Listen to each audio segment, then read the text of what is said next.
السلام علیکم ورحمۃ اللہ وبرکاتہ ناظرین، میں ہوں احتشام نظامی قاسمی اور آپ دیکھ رہے ہیں اردو نیوز انڈیا چینل۔ آج 14 اپریل 2026 سے آج کی 3 ایسی بڑی خبریں ہیں جو ملک کی سیاست کا رخ بدلنے والی ہے۔ پہلی خبر، بہار کی سیاست میں بڑا دھماکہ۔ سب سے طویل عرصے تک حکومت کرنے والے طاقتور لیڈر نے دیا استعفیٰ۔ کیا ایک بڑے عہد کا خاتمہ ہو گیا ہے؟ اور اب وہ کون سا نیا چہرہ ہے جس کے نام پر مہر لگ چکی ہے اور کل وہ لینے جا رہے ہیں حلف؟ بہار کے اقتدار کی نئی کہانی۔ دوسری بڑی خبر، کیا ہندوستان میں آنے والی ہے اب تک کی سب سے بڑی آئینی تبدیلی؟ ناظرین، پارلیمنٹ کے اندر ایسا کیا بدلنے جا رہا ہے جس سے ارکان کی تعداد میں ہو جائے گا ریکارڈ اضافہ؟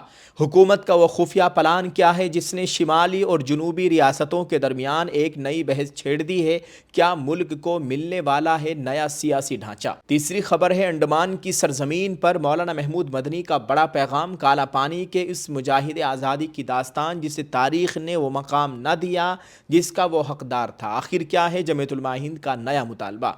ان تینوں اہم ترین خبروں کی مکمل تفصیلات اور حقائق جاننے کے لیے اس ویڈیو کو آخر تک دیکھیے گا، کیونکہ آج ہم کریں گے ان کا گہرا تجزیہ۔ پہلی خبر ہے، میڈیا رپورٹ سے ملی جانکاری کے مطابق بہار کے چیف منسٹر نتیش کمار نے اپنے عہدے سے استعفیٰ دے دیا ہے۔ اب وہ بہار کے مکھیہ منتری نہیں رہے ہیں۔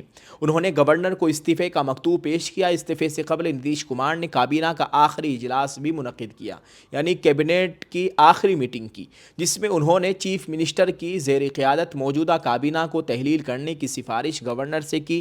نتیش کمار نے بہار کی سیاسی تاریخ میں سب سے طویل عرصے تک چیف منسٹر رہنے کا ریکارڈ قائم کیا ہے۔ وہیں دوسری جانب ایک اور خبر ہے، سمراٹ چودھری بہار کے نئے وزیر اعلیٰ یعنی نئے مکھیہ منتری ہوں گے۔ بی جے پی اراکین اسمبلی کی میٹنگ میں ان کے نام پر مہر لگا دی گئی ہے۔ سمراٹ چودھری کل یعنی 15 اپریل کو بہار کے نئے وزیر اعلیٰ عہدے کا حلف اٹھائیں گے۔ ناظرین، دوسری خبر ہے، ہندوستان میں بڑی آئینی تبدیلی کی تیاری۔ پارلیمنٹ کی نشستیں 850 تک بڑھانے کی تجویز۔ ہندوستان میں لوک سبھا حلقوں کی نئی حد بندی سے متعلق ایک اہم اور حیران کن تجویز تیار کی گئی ہے، جس کے تحت پارلیمنٹ کی نشستوں کی تعداد میں بڑی سطح پر اضافہ کیا جائے گا۔ مجوزہ منصوبے کے مطابق موجودہ لوک سبھا نشستوں کی تعداد کو بڑھا کر تقریباً 850 تک لے جانے کا امکان ہے۔ اس میں 850 نشستیں ریاستوں کے لیے جبکہ 35 نشستیں مرکز کے زیر انتظام علاقوں کے لیے مختص کرنے کی تجویز شامل ہے۔ ذرائع کے مطابق اس بڑے آئینی و سیاسی فیصلے کو عملی شکل دینے کے لیے حکومت 131ویں آئینی ترمیمی بل لانے پر غور کر رہی ہے، اور اس حوالے سے ابتدائی معلومات ارکان پارلیمنٹ تک بھی پہنچائی جا چکی ہے۔ حکومت کا موقف ہے کہ یہ فیصلہ بڑھتی ہوئی آبادی کے مطابق عوامی نمائندگی کو بہتر بنانے کے لیے کیا جا رہا ہے۔ اگر یہ منصوبہ منظور ہو جاتا ہے تو پارلیمنٹ میں نمائندگی کا دائرہ مزید وسیع ہو جائے گا۔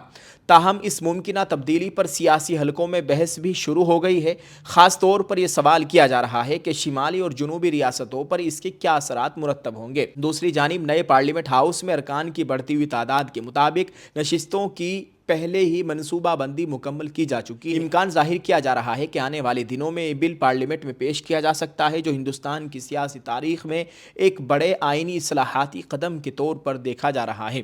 دوستو، ہمارا یہ 1499 روپے کا جو ایڈ چل رہا ہے حجاب کا، اور اس میں ہم نے ایک قرآن اندازی کا آفر بھی نکالا ہے، یہ عمرے کی قرآن اندازی ہے، آپ اس سے بھی خوب فائدہ اٹھائیے۔ یہ جو پٹی چل رہی ہے، آپ دیے گئے نمبر پر کال کر سکتے ہیں۔ یہ ہمارا اپنا آفیشیل کاروبار ہے، کوئی پیڈ پروموشن نہیں ہے۔ آپ سے گزارش ہے ضرور کانٹیکٹ کریں۔ Dear friends, do you also want to get a big opportunity at a low price? We bring to you a Lucky Draw Umrah package. Get a complete hijab set for just 1499 rupees. ناظرین، تیسری خبر ہے، جب تک ہندوستان ہے علماء کی قربانیوں کی یاد زندہ رہے گی۔ مولانا محمود اسد مدنی۔ پورٹ بلیئر، انڈمان و نکوبار، 14 اپریل۔ جمعیت علماء ہند کے صدر مولانا محمود اسد مدنی کے ہمراہ جمعیت علماء ہند کے صوبائی صدور اور نظمائے اعلیٰ کے ایک وفد نے آج عظیم مجاہد آزادی جلیل القدر عالم امام منطق و فلسفہ حضرت علامہ فضل حق خیر آبادی رحمۃ اللہ علیہ کے مزار پر حاضری دی۔ اس موقع پر ایصال ثواب اور دعائے مغفرت کی گئی اور ان کی بے مثال علمی، دینی اور ملی خدمات پر خراج عقیدت پیش کیا گیا۔ واضح رہے کہ جمعیت علماء ہند کا 8واں مرکزی مشاورہ انڈمان و نکوبار میں جاری ہے۔ صدر جمعیت علماء ہند نے اپنی مصروفیات میں سے کچھ وقت نکال کر نماز عصر کے بعد حضرت علامہ فضل حق خیر آبادی رحمۃ اللہ علیہ کے مزار پر حاضری دی۔ حضرت علامہ فضل حق خیر آبادی رحمۃ اللہ علیہ 1857 کی جنگ آزادی کے ان عظیم رہنماؤں میں شمار ہوتے ہیں جنہوں نے انگریز استعمار کے خلاف فتویٰ جہاد جاری کیا اور قوم کو آزادی وطن کے لیے آمادہ کیا۔ اسی جرأت مندانہ اقدام کے باعث انہیں گرفتار کیا گیا، ان پر بغاوت کا مقدمہ قائم ہوا اور سخت ترین سزا سنائی گئی۔ تاریخی روایات کے مطابق انہیں سزائے موت اور پھانسی کا بھی سامنا کرنا پڑا۔ اسی موقع پر جمعیت علماء ہند کے نائب صدر مولانا محمد سلمان بجنوری، صدر مجلس قائمہ مولانا رحمۃ اللہ میر، ناظم عمومی مولانا حکیم الدین قاسمی، مولانا نیاز فاروقی اور دیگر مرکزی ذمہ داران بھی موجود تھے۔ اس تاریخی موقع پر صدر جمعیت علماء ہند کو باغ ہندوستان کے عنوان سے ایک کتاب بھی پیش کی گئی۔ مولانا محمود اسد مدنی نے کہا کہ حضرت علامہ فضل حق خیر آبادی رحمۃ اللہ علیہ صرف ایک مجاہد آزادی ہی نہیں بلکہ ممتاز عالم، فلسفی اور علمی دنیا کے روشن ستارے تھے۔ ملک کی آزادی کے لیے ان کی قربانیاں ناقابل فراموش ہے۔ جب تک ہندوستان قائم ہے اس عظیم مجاہد آزادی اور علماء کی قربانیوں کی یاد زندہ رہے گی۔ انہوں نے مزید فرمایا کہ انڈمان میں حضرت علامہ فضل حق خیر آبادی رحمۃ اللہ علیہ کو جو مقام اور قومی سطح پر جو اعتراف ملنا چاہیے تھا وہ اب تک پوری طرح نہیں مل سکا اور اس جانب سنجیدگی سے توجہ دیے جانے کی ضرورت ہے۔ آخر میں جمعیت علماء ہند کے تمام ذمہ داران نے حضرت علامہ فضل حق خیر آبادی رحمۃ اللہ علیہ کی درجات کی بلندی، مغفرت اور ان کی علمی، دینی اور ملی خدمات کے اعتراف میں خصوصی دعا کی۔ ناظرین، ان تینوں خبروں کے سیاسی اثرات انتہائی گہرے ہیں۔ آئیے ناظرین ان کا مختصر تجزیہ کرتے ہیں۔ دوستو، بہار کی سیاست کا نیا رخ۔ بہار میں نتیش کمار کا استعفیٰ ایک عہد کا خاتمہ ہے، لیکن بی جے پی کی جانب سے سمراٹ چودھری کا انتخاب ایک سوچی سمجھی حکمت عملی معلوم ہوتی ہے۔ نتیش کمار نے سب سے طویل عرصے تک وزیر اعلیٰ رہ کر ایک تاریخ تو رقم کی، لیکن اقتدار کی یہ تبدیلی بتاتی ہے کہ بی جے پی اب بہار میں براہ راست اپنی قیادت کو مضبوط کرنا چاہتی ہے۔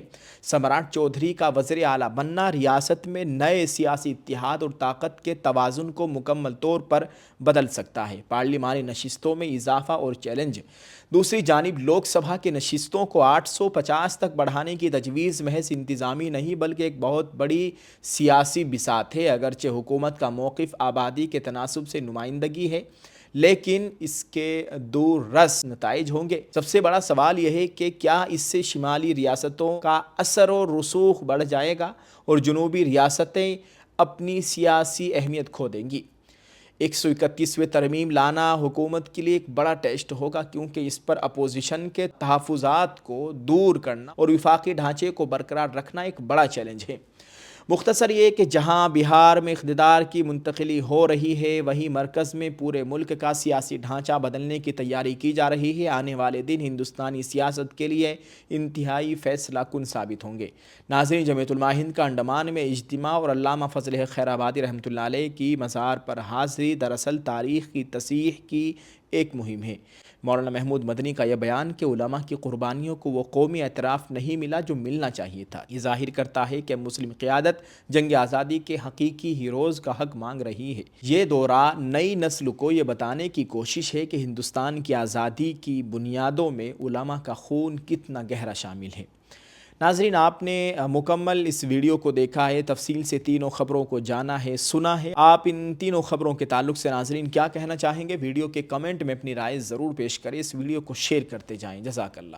دعا ہے اللہ تعالی ہم سب کے حال پر رحم فرمائے، اللہ تعالی ہمارے ملک میں امن و امان کی صورتحال قائم فرمائے، آمین۔ السلام علیکم ورحمۃ اللہ وبرکاتہ۔